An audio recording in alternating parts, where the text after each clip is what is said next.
So यसको एउटा algorithm छ स्टेप्सहरु. So let us write down the steps first. Okay. In number 1 step, I will show you. Please copy this steps. Okay.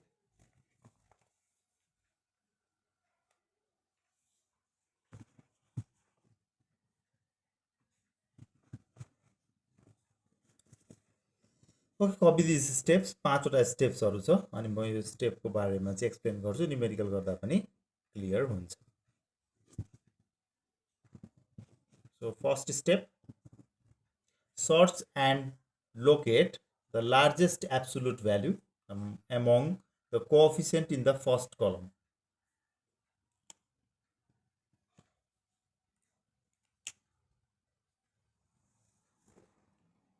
Second step, exchange the first row with the row containing that element.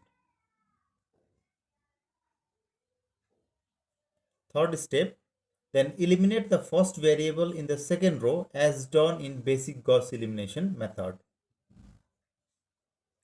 In fourth step, when the second rows become the pivot row, search for the coefficient in the second column from the second row and locate the largest coefficient.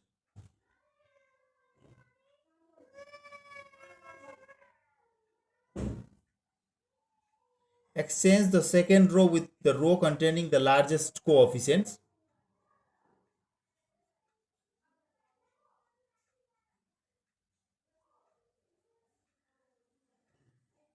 Continue this procedure till the unknowns are eliminated. This process is called partial pivot.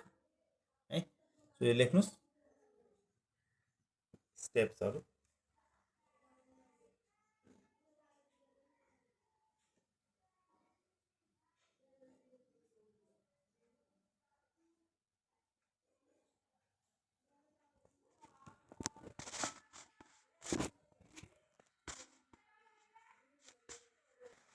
Let us do a numerical using partial pivoting technique. लेख्नुस् त question. Solve the following system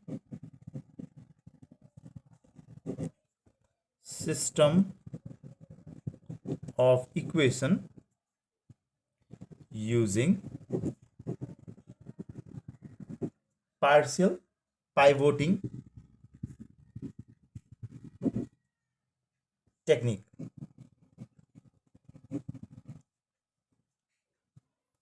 Okay, so equation is given 2x1 plus 2x2 plus x3 equals to 6, 4x1 plus 2x2 plus 3x3 equals to 4, x1 minus x2 plus x3 equals to 0.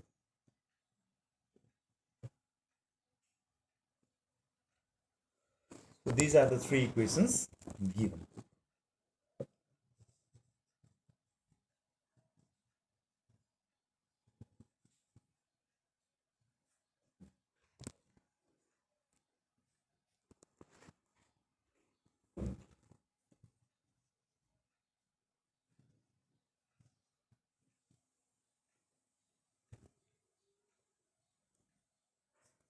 Let's do the solution. All right.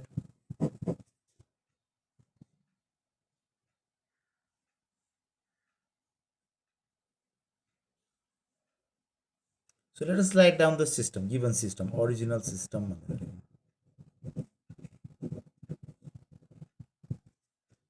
So given system like matrix form, augmented form लेखौं. So के छ हाम्रो 2 2 1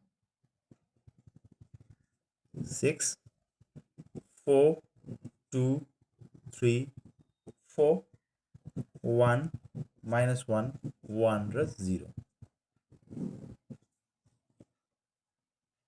So हामीले के गर्नु पर्यो यसलाई चाहिँ partial pivoting technique use गर्नु पर्यो हो. So यो केसमा a110 त छैन हैन. So near to 0 पनि छैन.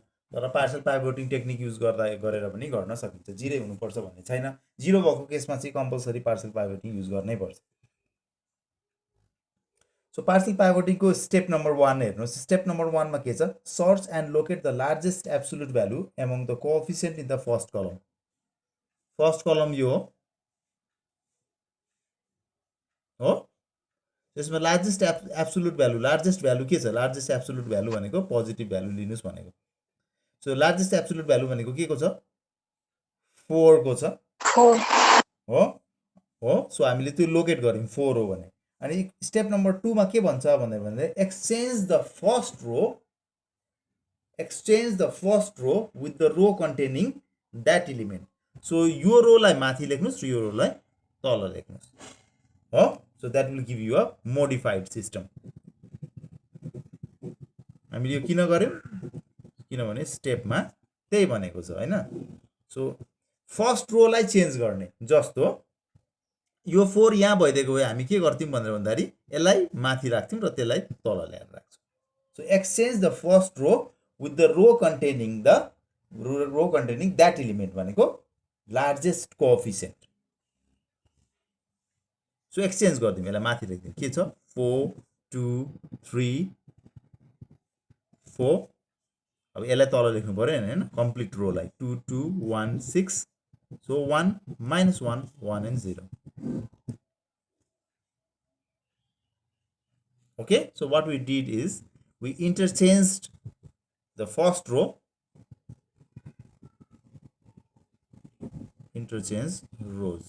so we interchanged the first row with the row containing the largest absolute value in the first column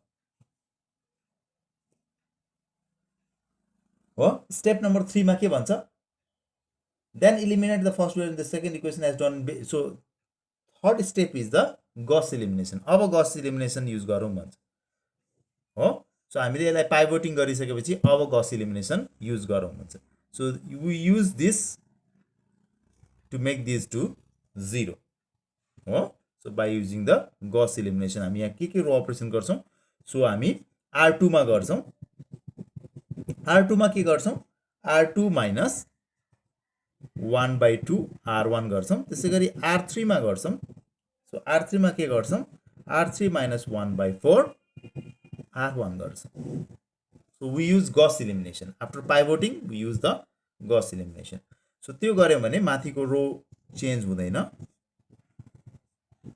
यो 0 पारिराछौं सो यसको भ्यालु कति हुन्छ 1 हुन्छ यसको भ्यालु कति हुन्छ -1/2 हुन्छ यसको भ्यालु कति हुन्छ 4 हुन्छ यो हामीले 0 बनाइराछौं यसको भ्यालु कति हुन्छ -3/2 हुन्छ सो यसको भ्यालु कति हुन्छ 1/4 हुन्छ र यो -1 हुन्छ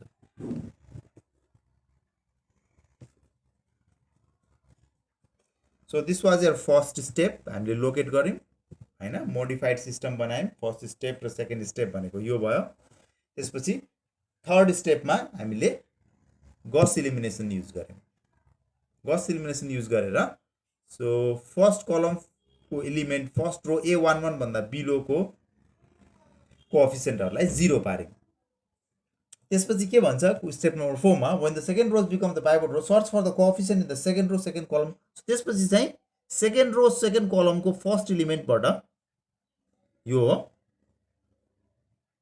1 हो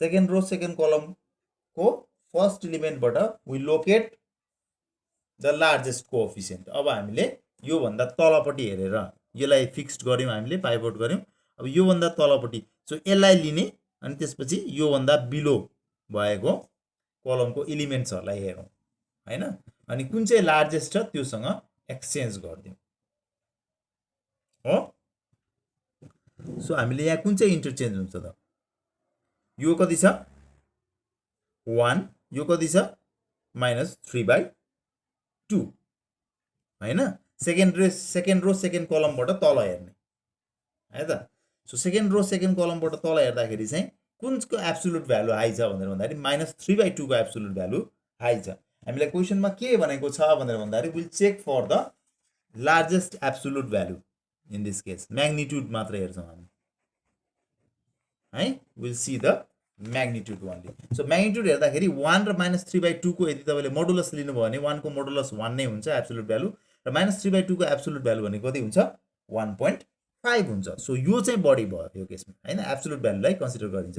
सो 4 2 3 4। सो यो र यो इन्टरचेन्ज गर्नु पर्यो अब। सो 0 - 3/2 सबै माथि लानु पर्यो, 1/4 -1 यसलाई तल लेख्नु पर्यो, 0 1 -1/2 र 4। This is a second modified system.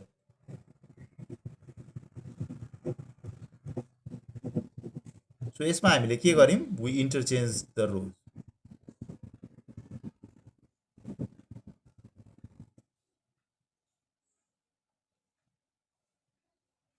So यसै गर्ने है। सो सुरुमा लेख्ने कुन चाहिँ लार्जेस्ट कोएफिसिएन्ट छ त्यसलाई माथि लेख्ने, अनि गस इलिमिनेसनको फर्स्ट स्टेप गर्ने, त्यसपछि फेरि सेकेन्ड रो सेकेन्ड कलमबाट हेर्ने कसको एब्सोल्युट भ्यालु बढी छ, त्यो कम्प्लिट रोलाई माथि राख्ने सेकेन्डमा, र त्यो बाँकी जहाँबाट इन्टरचेन्ज गरिन्छ त्यहीँ लगेर राख्ने, अनि फेरि गस इलिमिनेसन गर्ने हैन। त्यतिमा निक्लिहाल्छ 3 × 3। यदि 4 × 4 छ भने अझै स्टेप्सहरू लिन्छ। यो भनेको सेकेन्ड मोडिफाइड सिस्टम भयो हाम्रो हो। So now let us do the Gauss elimination भनेको यो युज गरेर मेक दिस 0। त्यसो भने हाम्रो अपर ट्रायंगुलर म्याट्रिक्समा चेन्ज हुन्छ हो। So by doing the Gauss elimination or the row operation in R3 by using R2 के हुन्छ हाम्रो, यो डिभाइड बाई यो गर्ने चलन छ नि हैन। यो डिभाइड बाई यो भनेको के हुने हाम्रो 2/3 R2 हैन। यो गर्नुभयो भने you will get 4 2 3 4. This will be 0, this will be -3/2, this will be 1/4 -1. You 0, we are making it 0, so that will be 0. यो -1/3 आउँछ र यो चाहिँ 10/3 आउँछ।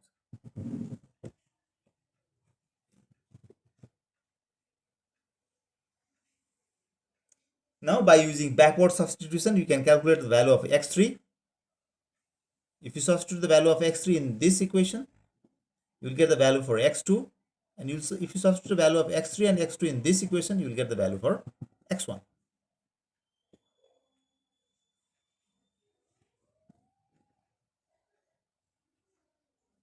भयो। त्यसो भने लास्टबाट इक्वेसन लेख्नु त के हुन्छ, ब्याकवर्ड सब्स्टिट्युसन गर्दाखेरि चाहिँ। So this is basically a Gauss elimination, खाली रो इन्टरचेन्ज गरेर गस इलिमिनेसन गर्ने हो। सो लास्टबाट लेख्ने भने के हुन्छ, -3/x3 will be equals to 10/3 हो। फर्स्ट इक्वेसन यो हुन्छ। सो यसबाट हामीले x3 को भ्यालु कति लेख्न सक्छौं, -10। अर्को इक्वेसन हामीले के लेख्न सक्छौं, -3/2 x2 plus 1/4 x3 equals to -1. So you can solve to get the value of x2, and that comes out to be -1. यो -10 छदैछ हामीसँग। सो अर्को इज फर्स्ट इक्वेसन के हुन्छ, f(4x1 plus 2x2 plus 3x3 equals to 4). And you can get the value of x1 by putting the value of x3 and x2 in this equation, and x1 comes out to be 9. So these are your answers. Therefore x1 equals to 9, x2 equals to -1, and x3 equals to -10. So these are the answers.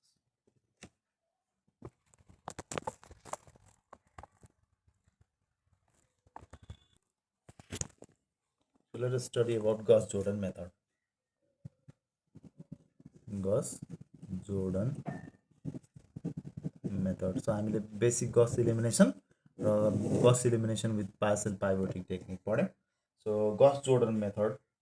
So Gauss-Jordan method भनेको चाहिँ यसमा unit diagonal म्याट्रिक्समा change गरिन्छ coefficient म्याट्रिक्सलाई। So यसलाई म एउटा, so suppose 3 × 3 matrix छ, a11 a12 अथवा तीनवटा इक्वेसन तपाईलाई गिवन छ, तीनवटा अननोन छ हैन, a13 त्यसैगरी a21 a22 a23 a31 a32 a33। So मैले एउटा कुनै एउटा एक्जाम्पल 3 × 3 म्याट्रिक्स को लिए a × x = b हुन्छ हैन। So x1 x2 x3। So इक्वेसनलाई matrix फर्ममा यसरी लेख्न सकिन्छ। यसलाई b1 भनौं, यसलाई b2 भनौं, यसलाई b3 भनौं। सो इन गॉस इलिमिनेसन हामी चाहिँ अपर वा लोअर ट्रायंगुलर म्याट्रिक्समा चेन्ज गर्थ्यौं भने कोएफिसिएन्ट म्याट्रिक्सलाई, यसमा चाहिँ हामीले कोएफिसिएन्ट म्याट्रिक्स जुन a छ त्यसलाई हामी युनिट डायगोनल म्याट्रिक्समा चेन्ज गर्छौं। So what we will do is that we'll change this in this form.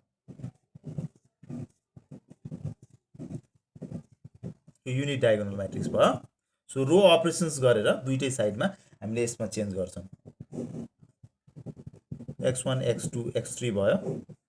So यो रो अपरेसन गर्दाखेरि यसमा पनि त चेन्जेस आउँछ बीमा। सो b1 ड्यास भनिदिउँ त्यसलाई, b2 ड्यास भनिदिउँ त्यसलाई, b3 ड्यास भनिदिउँ है। तपाईँको 3 into 3 छ भने दुईचोटि चेन्ज हुन्छ तिनीहरू हैन, भ्यालुजहरू चेन्ज हुन्छ। त्यसो भने x1 भनेको b1 ड्यास हुन्छ, x2 भनेको b2 ड्यास हुन्छ र x3 भनेको b3 ड्यास हुन्छ हैन। यदि तपाईँले कोएफिसिएन्ट म्याट्रिक्स ए लाई युनिट डायगोनल म्याट्रिक्समा चेन्ज गर्नुभयो र सेम रो अपरेसन्स तपाईँले राइट ह्यान्ड साइड भेक्टरमा पनि गर्नुभयो भने तपाईँले युनिट डायगोनल म्याट्रिक्समा चेन्ज गरिसकेपछि जुन राइट ह्यान्ड साइड भेक्टर हुन्छ त्यो right hand side vector will be your answer. यसलाई हामी गॉस जोर्डन मेथड भन्छौँ।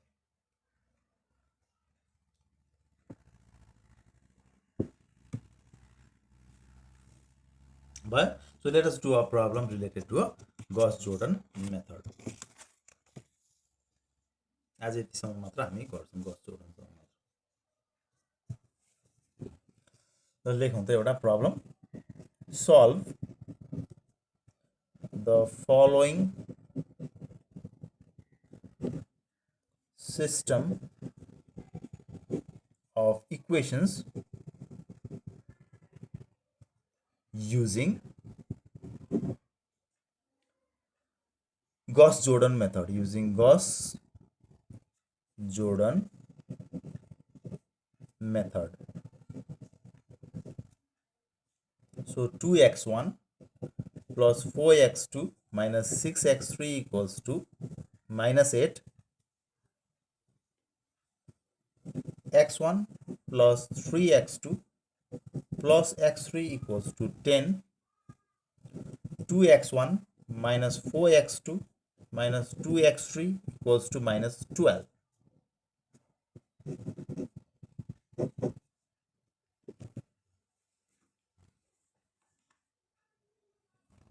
So let us write down the augmented matrix.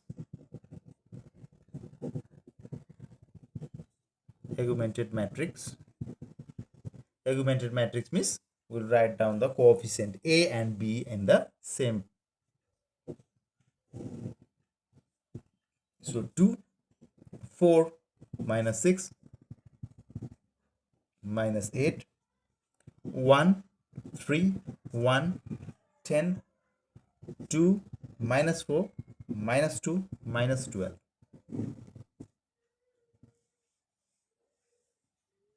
Okay.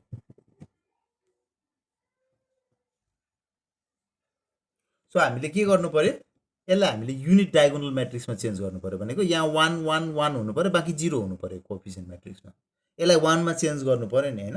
So 1 मा चेन्ज गर्नको लागि चाहिँ हामी यो कम्प्लिट रो लाई 2 ले डिवाइड गर्छौं हो। So what we do is that r1 मा हामी r1/2 नै राख्छौं भनेको यसलाई हामी युनिट पार्छौं। सो यो 1 हुन्छ, यो 2 हुन्छ, यो -3 हुन्छ, यो -4 हुन्छ। किन मैले डिवाइड गरे भनेर भन्दाखेरि हामीले यहाँ 1 चाहियो नि त डायगोनलमा हैन, त्यही भएर मैले यहाँ जे कोएफिसिएन्ट छ त्यसरी डिवाइड गर्नु पर्यो हो।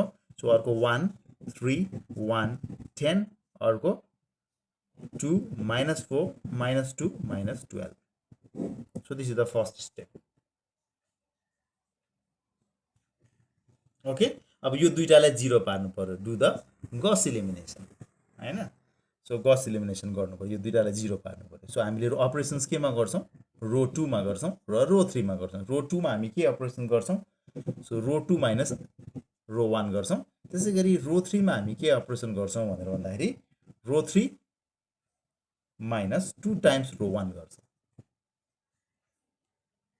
हैन। यसलाई 0 पार्नको लागि यो बाइ यो गर्ने, यसलाई 0 पार्नको लागि यो बाइ यो गर्ने हो नि त हैन। सो त्यो गर्छ। सो त्यो गरिसकेपछि हाम्रो के छ, यो 1 2 -3 -4। सो यो 0 हुन्छ, वी आर मेकिङ इट 0। यो गर्नुभयो भने के हुन्छ, सो r2 माइनस r1, 3 - 2 1 हुने भयो, अटोमेटिकली 1 आयो हैन। सो त्यसपछि 4 हुन्छ, यो 14 हुन्छ, त्यसपछि यो 0 हुन्छ, यो -8 हुन्छ, यो 4 हुन्छ र यो -4 हुन्छ।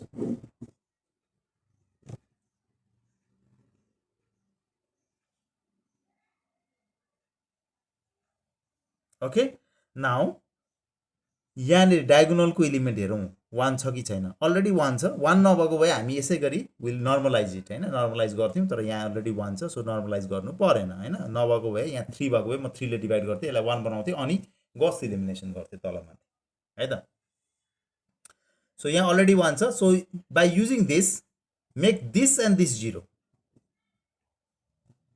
किनभने हामीलाई माथिको टर्म पनि 0 चाहियो नि युनिट डायगोनल म्याट्रिक्समा हैन सो यसलाई पनि 0 पार्नु पर्यो हो त्यसो गर्दाखेरि यसमा कुनै चेन्जेस आउँछ आउँदैन किनभने यो अलरेडी 0 छ so this will remain fixed so यो युज गरेर तलमाथि 0 पार्ने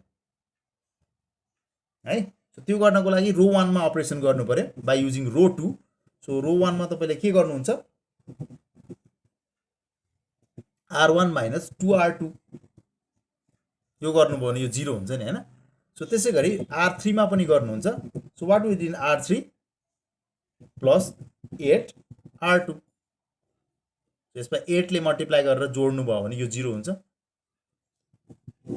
त्यसो भने यो 1 भयो यो 0 भयो दिस विल चेन्ज हैन यो के हुन्छ -11 त्यसै गरी यो पनि चेन्ज हुन्छ दैट विल बी -32 0 1 यो हाम्रो यो स्टेपमा अनचेन्ज हुन्छ यो 0 we are making it 0 so this will be 0 so यो भनेको 36 भयो यो भनेको 108 हुन्छ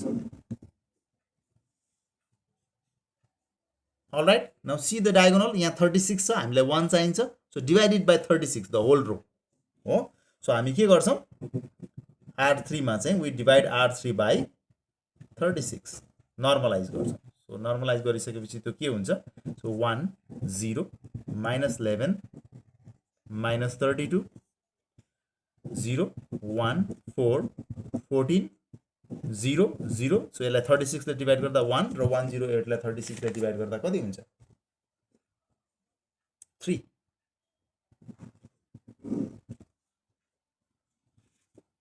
भयो हेर्नु त डायगोनल 1 1 1 आइरहेछ यहाँ 0 0 भएछ सो यो दुईटालाई 0 पार्नु पर्यो by using r3 so r3 use गरेर यो दुईटालाई 0 पारेपछि तपाईको युनिट डायगोनल म्याट्रिक्समा चेन्ज हुन्छ अनि this b will be your answer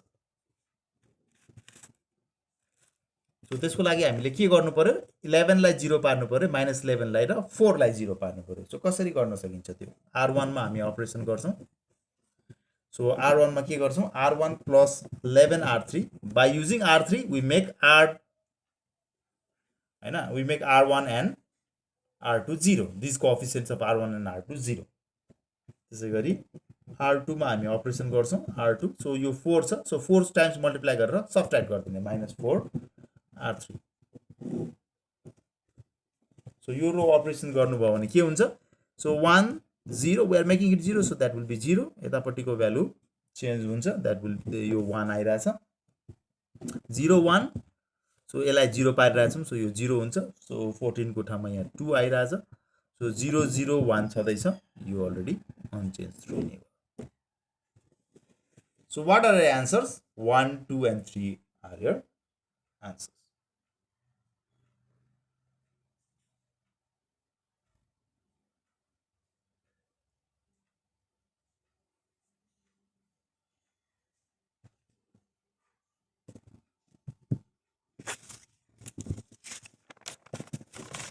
answer लेख्दियौ हैन सो आन्सर भनेको सो